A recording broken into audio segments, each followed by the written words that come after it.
अस्सलाम वालेकुम, welcome to agenda CSS. आज हम एक बड़ी दिलचस्प डेवलपमेंट के बारे में बात करने जा रहे हैं। वीडियो शायद शॉर्ट होगी लेकिन it will be highly precise and highly effective for you guys. और आखिर में हम इसकी इम्प्लिकेशंस भी देखेंगे कि किस तरह हाइड्रो पॉलिटिक्स पाकिस्तान में इफ़ेक्ट होने जा रही है इस तब्दीली की वजह से। तो स्टार्ट करते हैं जी कि पाकिस्तान में क्या तब्दीली वाक़ई हुई है कि जनाब 12 सितंबर को एक एग्रीमेंट साइन हुआ है या एग्रीमेंट पे पहुंची हैं जो स्टेक होल्डर्स हैं। और वो किसके बारे में है? वो है जी वाटर सिस्टम जो है पाकिस्तान का, वाटर मैनेजमेंट सिस्टम। उसमें अब सॉफ्टवेयर यूज़ किया जाएगा इंस्टेड ऑफ मैनुअल गेजिंग और मैनुअल मेजरमेंट्स। तो इससे बहुत ज़्यादा फ़र्क पड़ने वाला है क्योंकि पहले ट्रस्ट डेफिसिट था, ब्लेम गेम बहुत ज़्यादा होती थी और उस वजह से हमेशा आपने देखा जी कि कभी सीएम मुराद अली शाह साहब जो हैं वो आके सीसीआई में बार बार प्रोटेस्ट कर रहे हैं कि सिंध को उसका हक़ नहीं मिला। कभी जो है बलूचिस्तान वाले कह रहे हैं कि हमें सिंध वाले हमारा हक़ नहीं दे रहे। तो ब्लेम गेम बहुत ज़्यादा थी हाइड्रो पॉलिटिक्स की वजह से। और अब वो सारा कुछ ख़त्म होने जा रहा है क्योंकि पाकिस्तान ने अपना लिया है वाटर अकॉर्ड अपॉर्शनमेंट टूल और वार टूल जिसको आप कहेंगे। और 12 सितंबर को बेसिकली एग्रीमेंट वे पहुंच चुके हैं और ये तकरीबन ये 1 या 2 अक्टूबर से ये सिस्टम इम्प्लीमेंट होने जा रहा है। और इसकी बड़ी बात यह है कि ये बहुत जल्द या स्विफ्ट इम्प्लीमेंटेशन है इसकी। और अब जो अगला जो रबी का सीज़न आ रहा है 2022 और 23 का, उसमें इसी टूल को यूज़ करके वाटर अपोर्शनमेंट की जाएगी। जितना अवेलेबल वाटर है उसका भी अंदाज़ा लगाया जाएगा, उसकी फिर एलोकेशन प्रोविंस वाइज भी की जाएगी, फिर सारे and all that analysis of the data everything is included in this software. और ये ऐसे नहीं है कि ओवरनाइट हो गया है। It actually took 3 long years in the process कि जनाब सारे जो स्टेक होल्डर्स हैं उनमें डिस्ट्रस्ट बहुत था। तो 3 साल मैनुअल सिस्टम के पैरेलल इस सिस्टम को या इस टूल को, इस सॉफ्टवेयर को चलाया गया और इसने एक रिलायबल ऑपरेशन भी दिखाया और ट्रस्टवर्दी एक सॉफ्टवेयर या प्लेटफॉर्म के तौर पे ये उभरा है।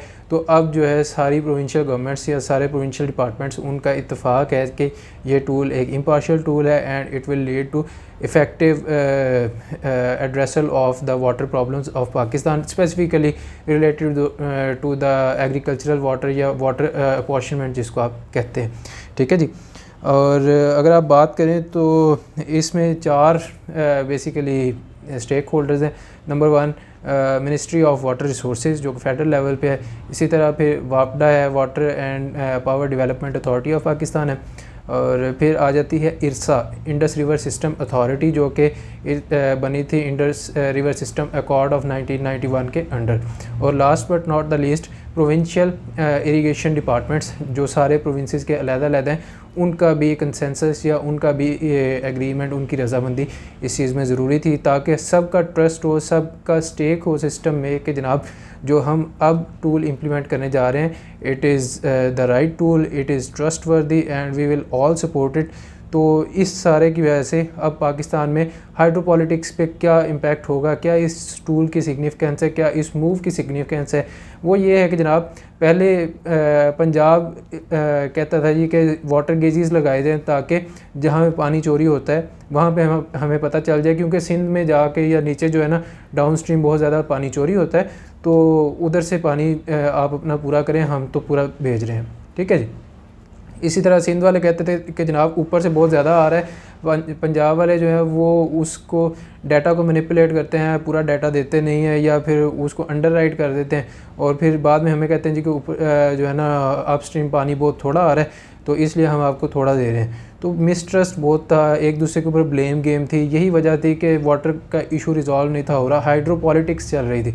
हाइड्रोपॉलिटिक्स किसको कहते हैं? हाइड्रोपॉलिटिक्स इज़ दिस के जनाब पानी को लेके आप एक दूसरे के ऊपर पॉलिटिकल स्टेटमेंट्स देते हैं या पॉलिटिकली उसको प्ले करते हैं कि हमारा फ़ायदा और उसका नुकसान, उसका फ़ायदा हमारा नुकसान जो है वो इस तरह करके है। तो हाइड्रोपॉलिटिक्स अब पाकिस्तान में मिनिमाइज होने जा रही है इसी टूल के यूज़ की वजह से। दिस शोज़ कि how technology can help us resolve the problems, resolve the disputes, resolve the ambiguities in the system.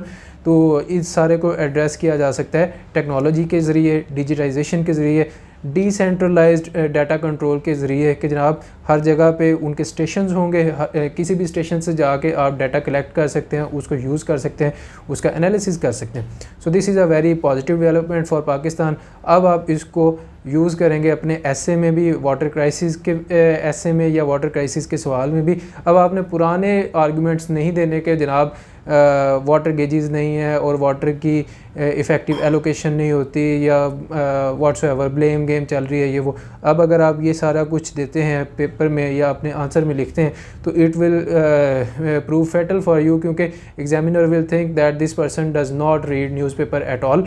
और यही वजह है कि इसको नई डेवलपमेंट्स का नहीं पता।